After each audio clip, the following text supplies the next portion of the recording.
विषम वेदना के शिखर से निरंतर बुलाती रही हूँ, बुलाती रहूंगी, बुलाती रही हूँ, बुलाती रहूंगी। कहीं रागिनी में है अक्षर तुम्हारे, कहीं रागिनी में है अक्षर तुम्हारे, कहीं वादिनी में छिपे स्वर तुम्हारे, कहीं वादिनी में छिपे स्वर तुम्हारे।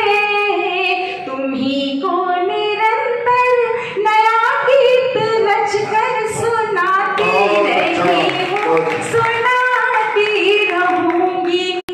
न मिल जाए कोई दुशासन डगर में, न मिल जाए कोई दुशासन डगर में, न कश्ती मेरी डूब जाए भंवर में, न कश्ती मेरी डूब जाए भंवर में। तुम्ही को निरंतर मैं नैया का मांझी बनाती रही हूँ, बनाती रहूंगी।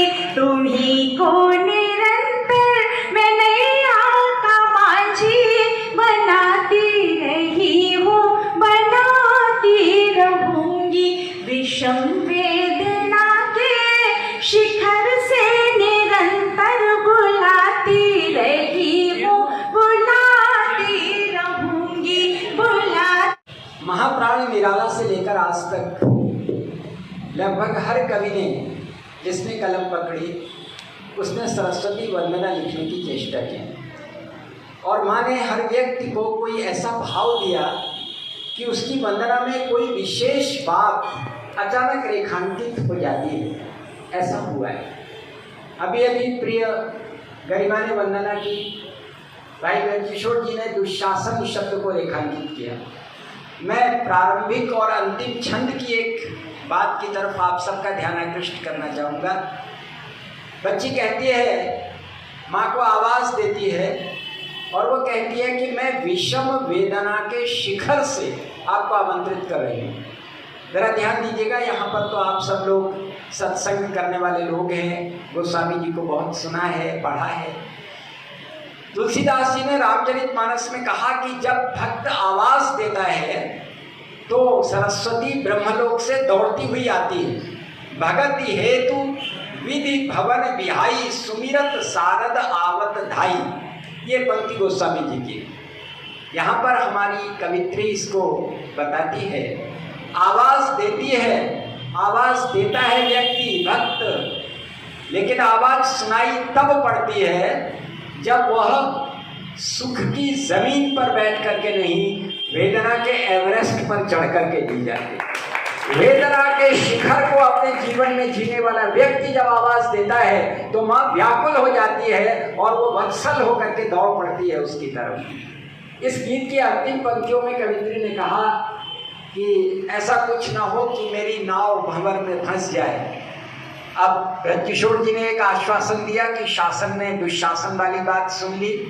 मैं सरस्वती की तरफ से एक आश्वासन कवित्री को देना चाहता हूँ कि डूबने का खौफ हमको हो तो फिर क्या खाक हो।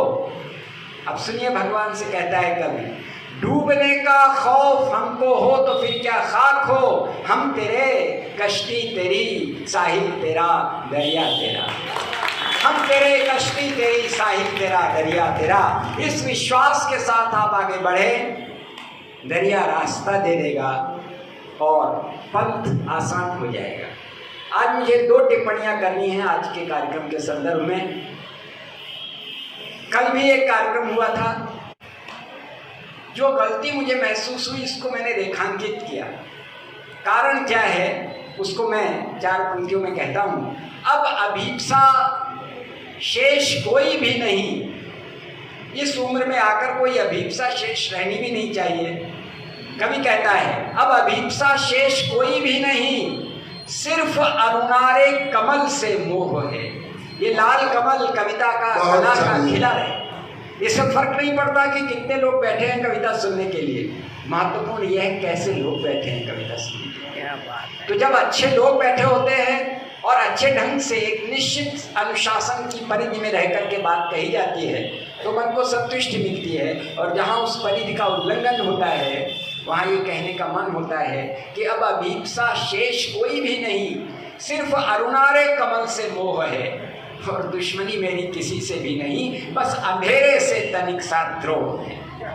जहाँ अंधेरा दिखेगा वहाँ उंगली उठेगी, भक्ति हो रही। दुश्मनी मेरी किसी से भी नहीं, बस अंधेरे से तनिक सा द्रोह है। तो गीत जी भर कर सुनाया दो जगह, गीत जी भर कर सुनाया दो जगह, खामोश रेगिस्तान को, पुरजोश पुष्पोद्यान को, और जिंदगी में सर झुकाया दो जगह, सोते हुए सौंदर्य को, जागे हुए इंसान, जागे हुए इंसान। तो आइए करता हूँ, ये जो गीत के हस्ताक्षर यहाँ बैठे हुए हैं इनके लिए कहता हूँ, सावन इनकी आँखों में बसता है, फागुन इनके अधरों पर हंसता है। सावन इनकी आंखों में बसता है, फागुन इनके अधरों पर हंसता है, और सबके सुख दुख में शामिल होते हैं। इनका सारी दुनिया से रिश्ता है, तो जब चाहोगे दीपक जल जाएगा, थोड़ा अंधियारे का काजल पी लो और मन का सारा कलमश कट जाएगा। दो पल गीतों का गंगा जल पी लो, दो पल गीतों का गंगा जल पी लो।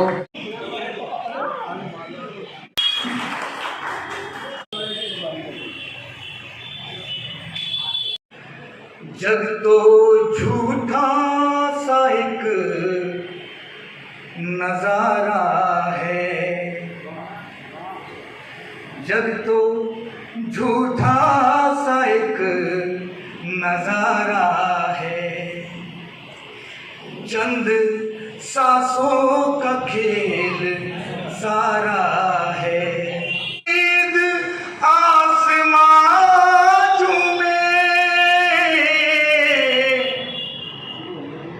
मेरी उम्मीद आसमां तुम्हें, तहे दिल से तुम्हें पुकारा है, जब तो झूठा सा एक नजारा है।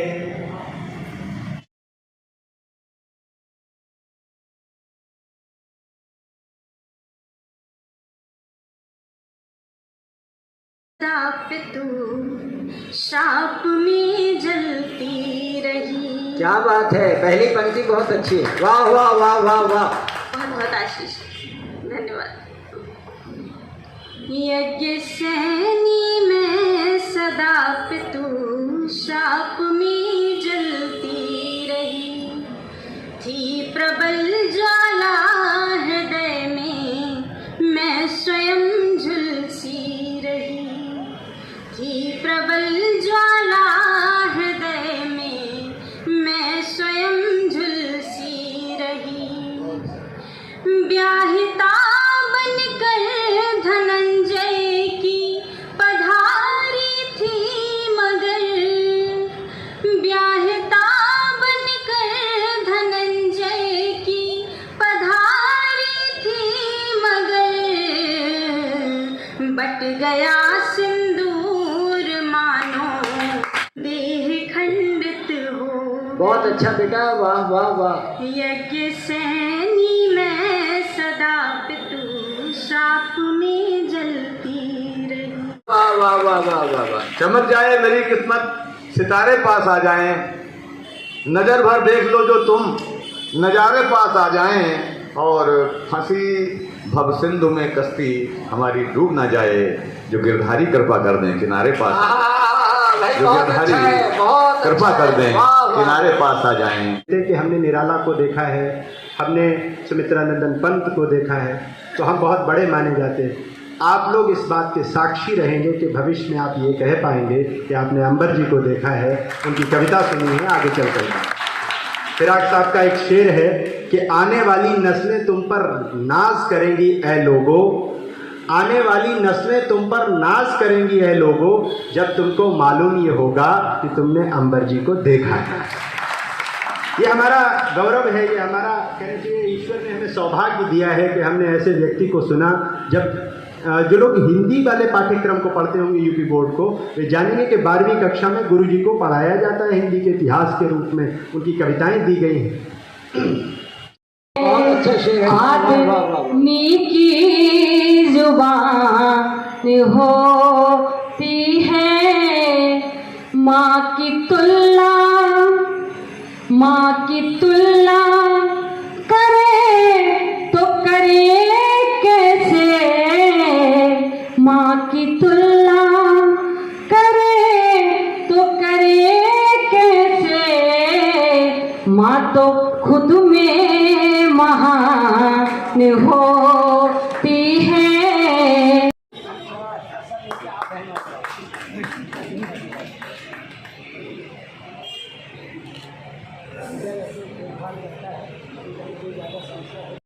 पाने के लिए इसके पश्चात हमारे आदरणीय संचालक दादा इधर देखना।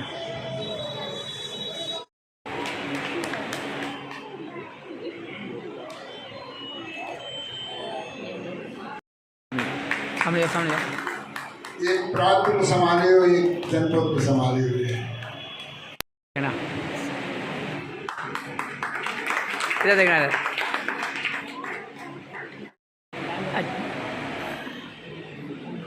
इधर देखना।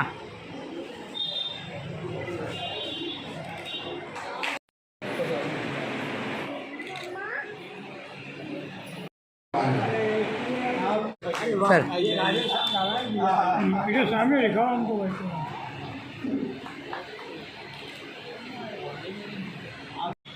शब्द नहीं है ऐसी व्यक्तित्व के लिए। हम लोग बहुत धनी हैं। मैं मानता हूँ कि फर्रुखाबाद की धरती को ऐसे महान कवि प्राप्त हुए। हमने महादेवी वर्मा जी को तो नहीं देखा, लेकिन हमने अंबर जी को देखा है। तो मैं चाहूँगा एक बार जोरदार ताली अंबर जी की बनाएं, जैसा उन्होंने कहा। सभी कविवरों को मैं बहुत बहुत साधुवाद देता हूँ। हर वर्ष की तरह इस वर्ष भी और बहुत सुंदर काम जो सबको बहुत अच्छी लगती है, हमें भी पर्सनली अच्छी लगती है कि जो कांटों में मुस्काए जवानी उसको कहते हैं, जो राहें नहीं बनाए जवानी उसको कहते हैं। चलते चलते लड़खड़ा जाए ये भी मुमकिन है, पर जो गिर कर फिर उठ जाए जवानी उसको कहते हैं। और करें कि पूरी धरा जो साथ दे तो और बात है, पर तुम जरा भी साथ दो तो और बात है। और चलने को तो एक पाँव से भी चल रहा था मैं, जो दूसरा भी साथ दे।